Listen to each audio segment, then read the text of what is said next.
Alhamdulillah, kembali kita melanjutkan kajian rutin dengan membaca kitab Bulughul Maram. Dan insyaallah di kesempatan siang ini kita akan membaca hadis nomor 406. Bapak Ibu yang kami hormati, posisi makmum yang salah bisa menyebabkan sholatnya batal.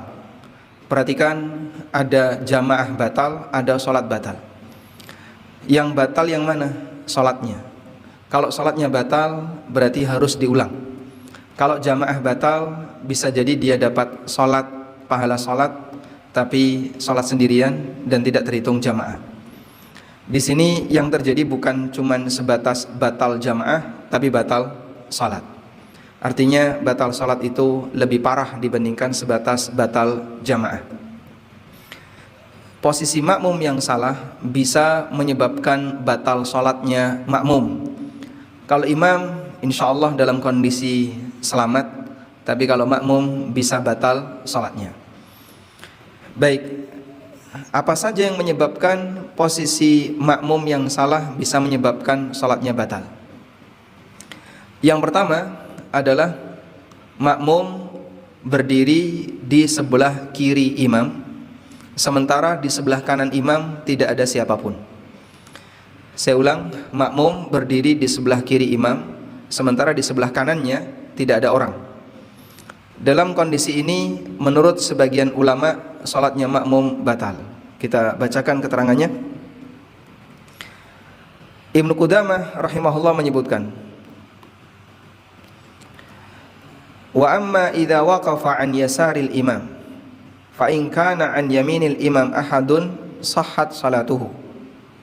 Apabila ada makmum yang berdiri di sebelah kiri imam, jika di sebelah kanan imam ada makmum yang lain, sahhat salatuhu, maka salatnya sah.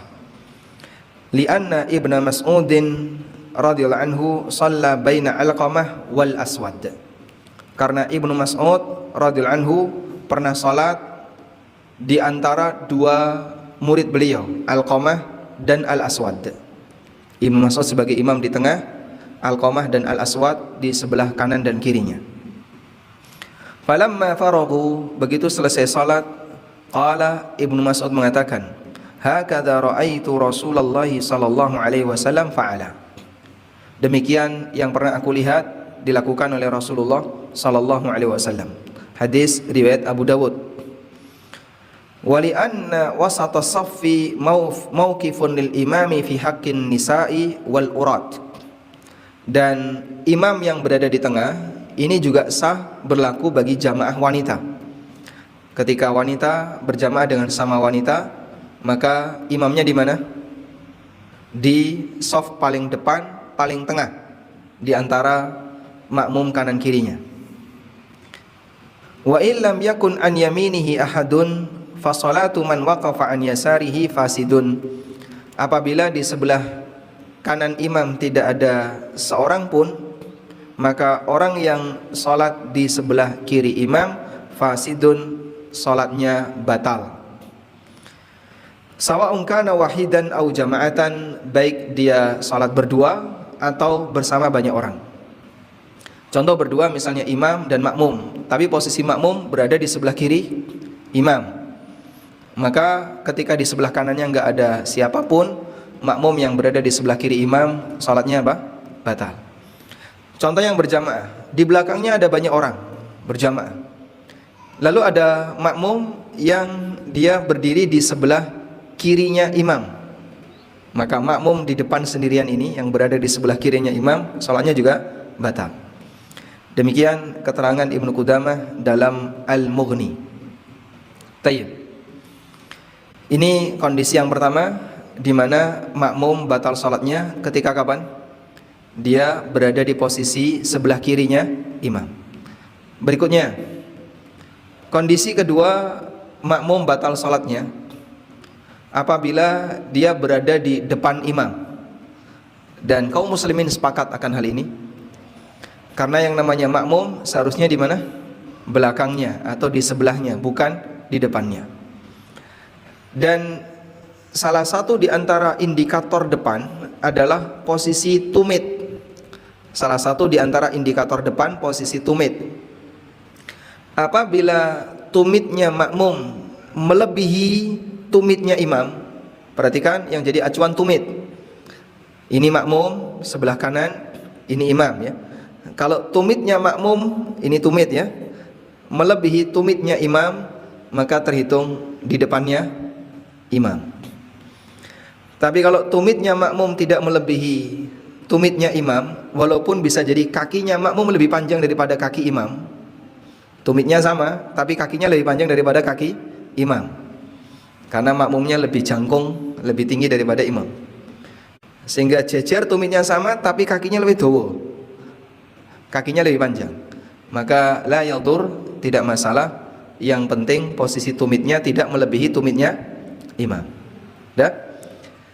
Sebagaimana orang yang sholat mendahului imam sholatnya batal, maka orang yang sholat di depan imam juga batal. Dan batasan di depan imam adalah ketika tumitnya melebihi tumit imam, jadi acuannya tumit. Oleh karena itu perlu diwaspadai bagi orang yang berjamaah berdua jejer, maka pastikan tumitnya jangan sampai mendahului atau melebihi dari tumitnya imam. Agak mundur dikit tidak masalah ya. Yang penting jangan sampai melebihi di depan. Selanjutnya, posisi yang ketiga,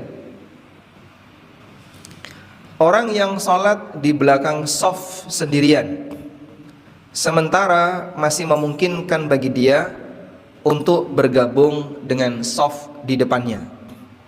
Saya ulang, di antara orang yang makmum yang salah posisi sehingga batal sholatnya adalah orang yang sholat di belakang shaf sendirian. Ada makmum yang sholat berjamaah, kanan kirinya masih bolong, artinya kanan kirinya belum penuh.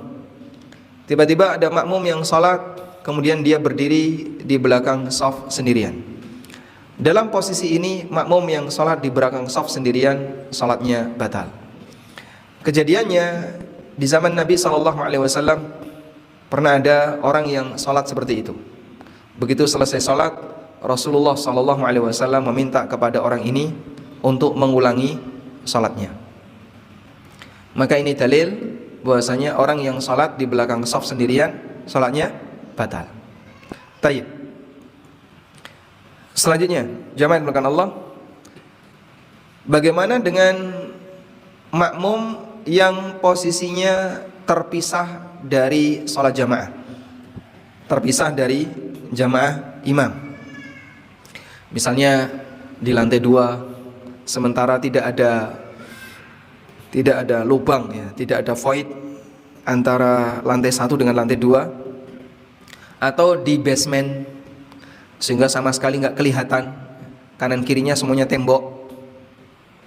Atau orang yang sholat lalu shafnya meluber keluar sampai di jalan-jalan, di lapangan dan seterusnya. Apakah sholat di posisi semacam ini sah? Kita akan baca keterangan dengan membaca hadis di Bulughul Maram. Baik.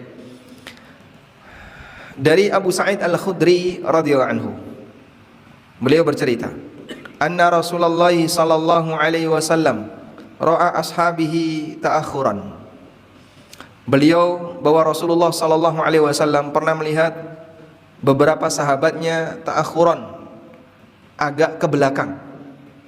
Salatnya agak ke belakang. Faqala, kemudian Nabi sallallahu alaihi wasallam bersabda, taqaddamu, maju. Fa'tammu bi, dan ikuti aku. Wal ya'tamma bikum man ba'dakum, sementara yang di belakangnya ikuti depannya. Rawahu Muslim, hadis sahih riwayat Muslim. Ceritanya Rasulullah SAW ketika itu sedang salat, dan kemungkinan besar kejadian ini di luar Masjid Nabawi. Karena kalau di Masjid Nabawi, sahabat sudah tahu posisi shaf di Masjid Nabawi. Kemungkinan ini kejadiannya di luar Masjid Nabawi. Mungkin ketika sedang safar, di perjalanan, atau di tempat-tempat di luar Masjid Nabawi yang lainnya. Beliau berdiri di tempat imam dekat dengan sutroh, tapi makmumnya terlalu di belakang. Maka Rasulullah SAW perintahkan, taqaddamu, maju, mendekat ke arah imam. Fa'tammu bi, dan ikuti aku. Wal ya'tamma bikum man ba'dakum, dan orang di belakang ngikuti yang di depannya. Hadis riwayat Muslim. Baik. Dan hadis ini menunjukkan bahwasanya dianjurkan untuk ad-dunu minal imam, mendekat ke imam. Makmum dianjurkan untuk mendekat ke imam. Dan shaf yang pertama dekat dengan imam, karena ada banyak manfaat yang bisa didapatkan. Di antaranya adalah kalau imamnya batal, maka orang yang menggantikannya bisa berjalan tidak terlalu jauh untuk menggantikan imam. Demikian pula suara imam lebih maksimal terdengar, sehingga orang bisa mengikuti imam lebih maksimal. Kita paham ini ketika imamnya atau ketika makmum berada di dekat imam. Baik. Kemudian pelajaran yang berikutnya, bahwa hadis ini dalil makmum di belakang ngikuti makmum depan. Makmum yang di belakang ngikuti makmum depan. Karena Nabi SAW mengatakan wal ya'tamma bikum man ba'dakum, dan hendaknya kalian mengikuti orang yang berada di depan kalian. Dalam situasi sekarang, kita sholat berjamaah di mana imam menggunakan pengeras suara, sehingga sekali bersuara didengar satu masjid.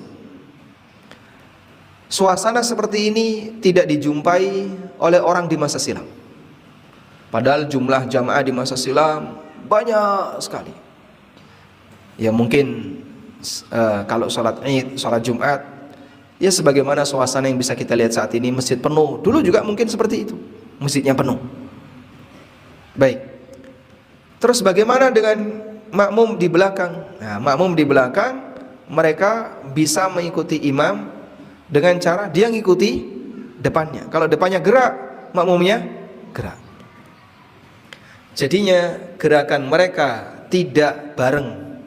Gerakan mereka tidak bareng. Begini ya. Makmum depan rukuk, Allahu Akbar. Makmum depan belakangnya baru rukuk. Nanti belakangnya rukuk lagi, rukuk lagi. Jadi seperti mengombak itu. Itulah kurang lebih suasana masa silam, karena yang belakang ngikuti depannya. Sebab dia tidak mungkin bisa mendengar imam dengan keterbatasan teknologi ketika itu. Baik. Di Masjidil Haram dulu salat 5 waktu itu hanya ada di salah satu sisi Ka'bah. Dan itu terjadi di zaman Nabi SAW, Khulafaur Rasyidin, bahkan beberapa masa awal Daulah Bani Umayyah hanya berada di belakang Maqam Ibrahim. Sementara sisi-sisi yang sini nggak dipakai sholat dulu. Maqam Ibrahim itu di mana? Maqam Ibrahim di Masjidil Haram ya. Maqam Ibrahim adalah posisi pasca apa? Hajar Aswad. Ini Hajar Aswad, di sini ada Maqam Ibrahim. Dulu sholat jamaah itu hanya ada di belakang Maqam Ibrahim. Imamnya di dekat Maqam Ibrahim, makmumnya di belakang semua. Dulu seperti itu. Lalu di zaman khalifah di salah satu daulah Bani Umayyah, dan itu cukup jauh, barulah ketika kaum muslimin jumlahnya banyak, kanan kiri di sekitar Ka'bah ini diisi. Dan kebiasaan semacam ini, sunnah seperti ini berlaku sampai sekarang. Padahal dulunya cuma satu sisi saja. Karena jumlahnya banyak sekarang di keseluruhan. Coba bayangin ya, andaikan yang dipakai sholat cuma satu juring Ka'bah, ya, berarti ngantri itu sholatnya. Tapi alhamdulillah bahwasanya sholat di seputar Ka'bah itu bisa di semua sisi. Dah? Dalam posisi ini, ketika makmum itu jauh di belakang, dia nggak bakalan mungkin bisa mendengar suara imam. Maka dia baru bisa mendengar suara muadzin yang nyambung suara imam. Allahu Akbar, Allahu Akbar. Nah, belakang dengar. Nanti nyambung lagi muadzin berikutnya, Allahu Akbar. Akhirnya gerakannya tidak bareng, karena makmum yang belakang ikuti makmum depan. Dulu seperti itu. Sudah? Sekarang alhamdulillah dengan keberadaan teknologi, maka satu suara bisa didengar satu masjid dalam waktu yang sama, sehingga gerakannya relatif seragam. Baik. Terus kapan seorang makmum, kapan posisi makmum yang salah? Coba kita lihat di sini.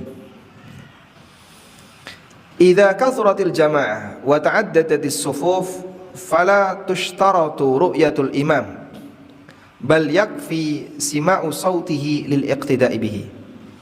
Wa hadha kama law kana al imamu dakhil al bina wal ma'mum fi sahatil masjid aw fi ad-dawr ats-tsani.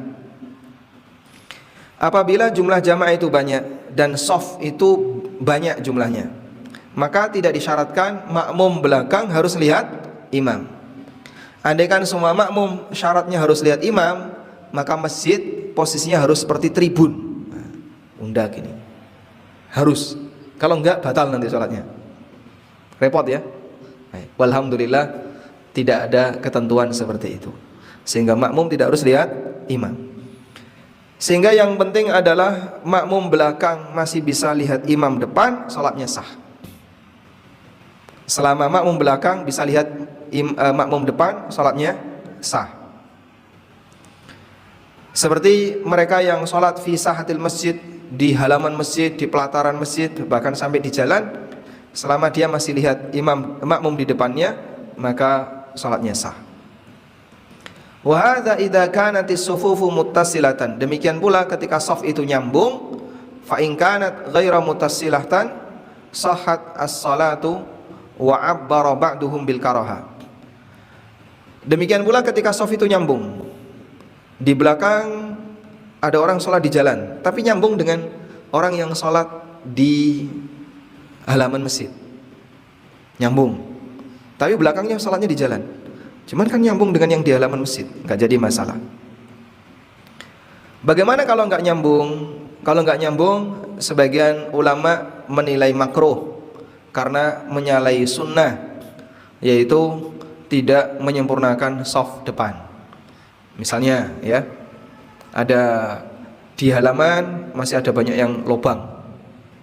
Lalu tiba-tiba jarak sekian meter ada orang yang sholat di pinggir jalan.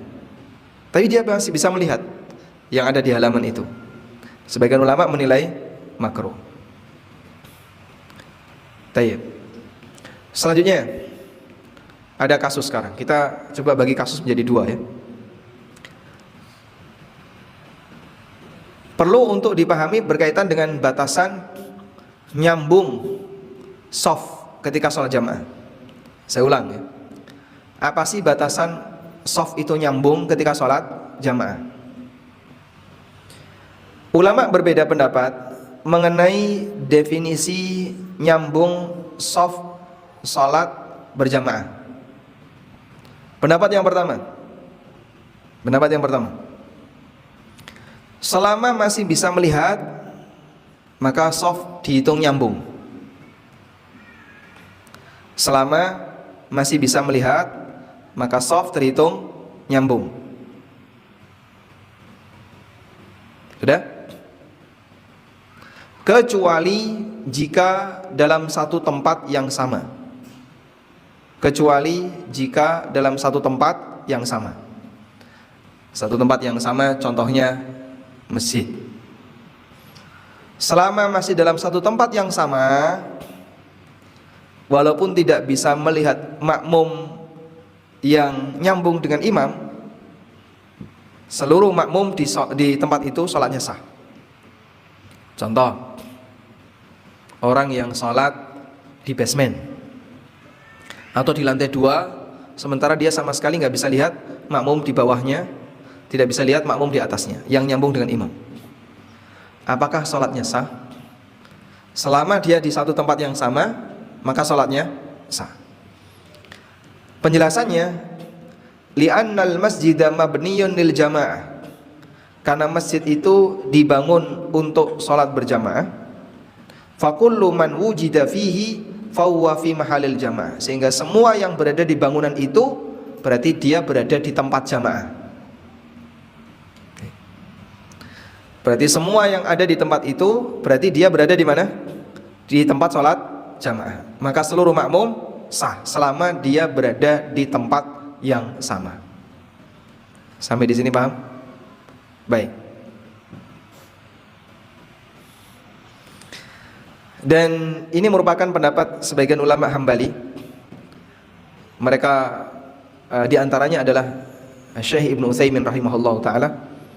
Beliau mengatakan bahwa orang yang sholat di basement, sholat di atas, di lantai 2 atau di tempat manapun yang ada di masjid, sholatnya sah walaupun dia tidak melihat imam dan tidak melihat makmum di belakang imam, karena dia berada di satu tempat. Ini pendapat yang pertama. Yang kedua, bahwa makmum batasan nyambung ketika sholat jamaah adalah makmum bisa lewat. Makmum bisa lewat. Sehingga apabila ada fasil, ada sekat, apapun bentuknya, baik jalan atau sungai atau tembok, sehingga makmum nggak bisa lewat, maka sholatnya batal. Sehingga kalau di situ menyebabkan makmum tidak bisa lewat, la tasihhus shalah liikhtilafil makan, karena tempatnya berbeda. Contoh, ada orang sholat di pelataran masjid sampai di pelataran. Di belakang pelataran masjid ada sungai, tapi di sungai itu nggak ada jembatan. Di sebelah sungai ada orang yang sholat bermakmum dengan yang berada di depan, yang ada di seberang sungai. Nah, seberang sungai ini nempel dengan masjid. Ya. Ini masjid, ini ada pelataran, terus di sini sungai. Tapi nggak ada jembatannya, jadi nggak bisa lewat. Di balik sungai ada orang sholat jamaah, ngikuti imam yang ada di masjid. Gimana hukumnya? Tidak sah. Kenapa? Karena mereka berada di tempat yang berbeda, sehingga satu tidak bisa lewat, dua dia berada di tempat yang berbeda. Udah? Bukti bahwasanya dia terhitung berada di tempat yang berbeda karena orang ini tidak bisa berjalan ke sana, sehingga terhitung berada di tempat yang berbeda. Baik. Dulu sempat viral ya, waktu pandemi. Ada salah satu takmir yang mengumumkan, silakan bagi para warga RT sekian dusun ini agar sholat di rumah masing-masing mengikuti imam yang ada di masjid.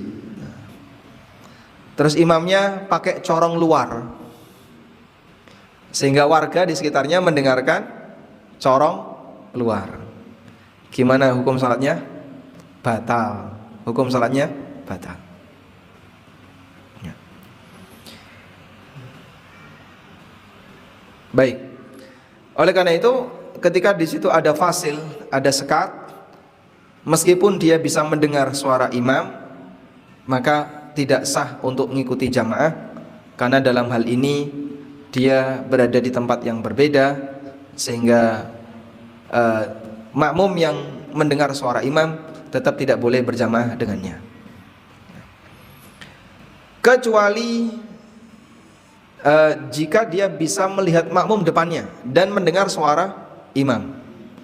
Saya ulang, kecuali jika dia bisa mendengar makmum, melihat makmum depannya dan bisa mendengar suara imam. Dalam kondisi ini sebagian ulama Hambali membolehkan. Contohnya Pak, di beberapa hotel yang ada di belakang Masjidil Haram itu menyediakan tempat sholat. Di hotel yang ada di gedung Grand Zamzam gitu ya, itu ada di banyak posisi ya. Di As-Sofwa ada, kemudian di Grand Zamzam juga ada di banyak posisi. Depan mereka kaca, tapi arah pandangan di depan kaca itu langsung masjid, dan di bawahnya ada banyak orang yang sholat berjamaah. sehingga orang yang berada di ruangan itu bisa melihat jamaah yang sholat di Masjidil Haram. Nah, sebagian ulama membolehkan karena di situ terpenuhi dua keadaan. Satu, bisa mendengar suara imam Masjidil Haram. Yang kedua bisa melihat makmum yang ada di depannya yang berada di Masjidil Haram.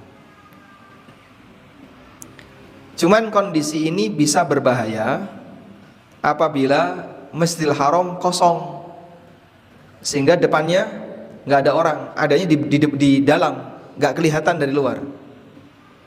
Dan itu pernah terjadi. Jadi saya pernah di lantai yang dipakai tempat sholat di Geren Zamzam itu, saya lihat nggak ada satupun orang yang sholat di pelataran karena duhur panas, sehingga yang sholat di pelataran nggak ada, di rooftop juga nggak ada orang, maka nggak ada satupun yang orang yang bisa kita lihat, semuanya di dalam. Nah, kalau semuanya di dalam seperti ini, berarti yang berada di ruangan tadi, kau lihat siapa? Nggak ada. Karena nggak ada siapapun yang dilihat, maka syarat yang kedua tidak terpenuhi, karena dia tidak melihat makmum di depannya, makmum yang nyambung dengan imam, walaupun dia mendengar suara imam. Wallahu alam. Intinya dalam masalah ini para ulama berbeda pendapat berkaitan dengan batasan makmum yang nyambung dengan imam. Sudah ngantuk, Pak? Sudah? Baik, berarti sampai di sini saja. Saya tegaskan ulang ya, biar ini jadi panduan. Yang pertama, dianjurkan bagi makmum untuk apa? Mendekat ke imam. Yang kedua, makmum di belakang apabila dia tidak mendengar suara imam, maka gerakannya mengikuti imam di depannya. Yang ketiga, makmum yang berada dalam satu bangunan dengan imam, meskipun dia tidak melihat imam dan tidak melihat makmum yang berada di belakangnya, makmum yang berada di depannya, sholatnya sah. Yang penting bisa mendengar suara imam, seperti orang yang sholat di basement atau di lantai 2. Yang ketiga, yang berikutnya yang keempat, orang yang sholat di tempat yang di luar masjid, di tempat di luar masjid, selama masih nyambung dengan shaf yang ada di masjid, sholatnya sah. Seperti yang di jalan atau di lapangan, nyambung dengan imam yang berada di masjid, sholatnya sah. Yang berikutnya yang kelima, orang yang sholat di tempat yang terpisah dengan posisi jamaah di depannya, contohnya di seberang sungai atau di ruangan tertutup sehingga dia tidak bisa melintas, maka dalam hal ini walaupun dia bisa mendengar suara imam, jika dia tidak bisa melihat makmum di belakangnya, sholatnya batal. Contohnya orang yang sholat di dalam rumah bermakmum dengan siapa? Yang ada di masjid. Walaupun masjidnya, walaupun posisi rumahnya berada di timurnya masjid, karena dia nggak bisa melintas, depannya ada tembok rumah dia. Tapi kalau dia bisa melihat makmum di depannya, nah, sebagian ulama menilai sholatnya sah karena dia bisa mendengar dan melihat makmum di depannya. Wallahu a'lam. Baik, demikian yang bisa kita sampaikan, semoga bermanfaat. Dan insyaallah di pertemuan berikutnya kita akan membahas tentang hukum sholat sunnah berjamaah. Hukum sholat sunnah berjamaah.